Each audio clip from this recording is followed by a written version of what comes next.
ఈ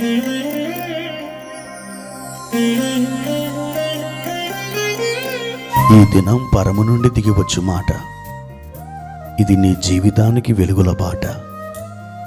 నీ ఒడిలో ఉంచబడిన దీవెనల మూట, అద్భుతాల ఆనంద ఊట. ఆగస్టు 27. సంవత్సరమంతా మీరు బైబిల్ చదివి ముగించడానికి ఈరోజు మీరు చదవలసిన లేఖన భాగము ఉదయం కీర్తనలు 120, 121 మరియు 122.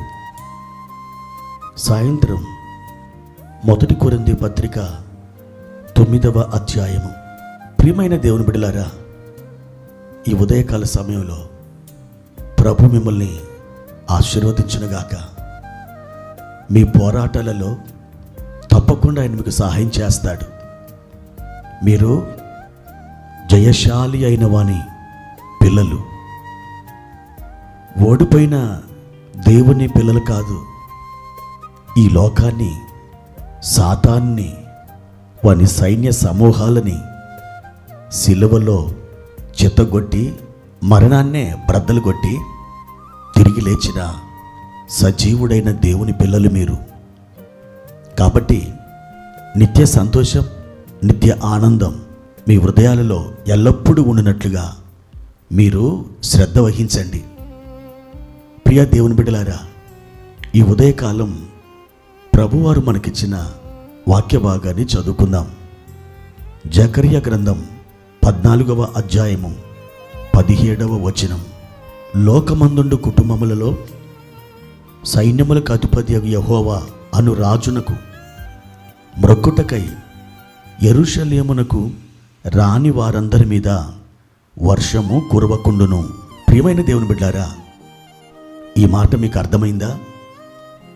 యెహోవా అనే ఒక రాజున్నాడు. లోకములో ఎన్ని కోట్ల కుటుంబాలున్నాయో ఆ కుటుంబాల వారు యెరూషలేమునకి సైన్యములకు అధిపతి అగు యెహోవా అను రాజునకు మ్రొక్కుటకు ఎవరైతే రాకుండా వారి వారి దేశములలో, వారి వారి ప్రాంతములలో ఉండిపోతారో వారి మీద వర్షం కురవదట. అంటే ఈ వాక్యాన్ని మనం ఇలా అర్థం చేసుకోవచ్చు. ఎవరైతే యెహోవా అను రాజునకు మ్రొక్కుటకై యెరూషలేమునకు వస్తారో వారి మీద వర్షం కురుస్తుంది.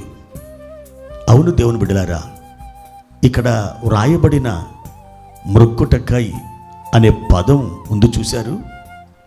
ఆ మాట మూల భాషలో ఆరాధించుటకై, ఆయనను ఘనపరచుటకై, ఆయనను హెచ్చించుటకై అనే పర్యాయ పదాలతో మూల భాషలో కొన్ని అర్థాలు ఉన్నాయి. ప్రియ దేవుని బిడ్డలారా, ఒక్క మాటలు చెప్పాలంటే సజీవుడు, జీవం గలవాడు, జయశాలి, అద్భుతాలు చేయవాడు, నోటి మాటతో సమస్తాన్ని సృష్టించగలిగినటువంటి శక్తిమంతుడైన ఆ ప్రభువుని ఎవరైతే ఆరాధిస్తారో, ఎవరైతే స్తుతిస్తారో, ఎవరైతే ఆయన నామాన్ని మహిమపరుస్తారో దేవుని వాక్యం సెలవిస్తుంది, వారి మీద వర్షం కురుస్తుంది. వర్షం అనే మాటకి 2 అర్థాలు లేఖనాల్లో కనిపిస్తున్నాయి. ఒకటి, పరిశుద్ధాత్మ వర్షం. అంత్యదినములలో మనుషులందరి మీద నా ఆత్మని కుమ్మరించేదను అన్నాడు. కుమ్మరించుట అనే మాట, అది వర్షాన్ని కుమ్మరించుట అనే పదాన్ని సూచిస్తున్నట్లుగా మన ఆత్మలో గ్రహిస్తున్నాం.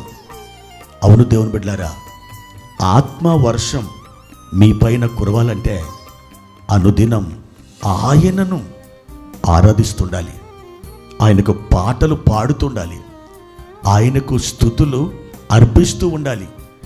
నిరంతరాయముగా మీరు అలా చేసినప్పుడు దేవుని ఆత్మ వర్షం మీ మీద కుమ్మరించబడుతుంది. ఇకపోతే రెండవది, దీవెనల వర్షం. మీరు ఎప్పుడైతే ఆయన ఆరాధిస్తారో ఆయనని హెచ్చిస్తారో, మహిమపరుస్తారో, అప్పుడు పరలోకం నుండి ఒక వర్షం మీ మీద కుమ్మరించబడుతుంది. ఆ వర్షం అది దీవెనల వర్షం, ఆశీర్వాదపు కుంభవర్షం. ప్రియ దేవుని బిడ్డ, ఈ వర్షములు నీ మీద పడాలంటే, నీ మీద కురవాలంటే ఒకే ఒక పని మీరు చేయవలసినది, ఆయనను ఆరాధించడం, ఆయనను మహిమపరచడం. రేయనక పగలనక ఆయన ఆరాధిస్తూ మీ సమయాన్ని గడపండి. ఆయన మహిమపరుస్తూ మీ ప్రార్థన గదిని ఒక అద్భుతమైన సువాసన కలిగినదిగా మార్చివేయండి. మీ ప్రార్థన గదిలో ఎప్పుడైతే ఆ స్తుతులు, స్తోత్రాలు, ఆరాధనలు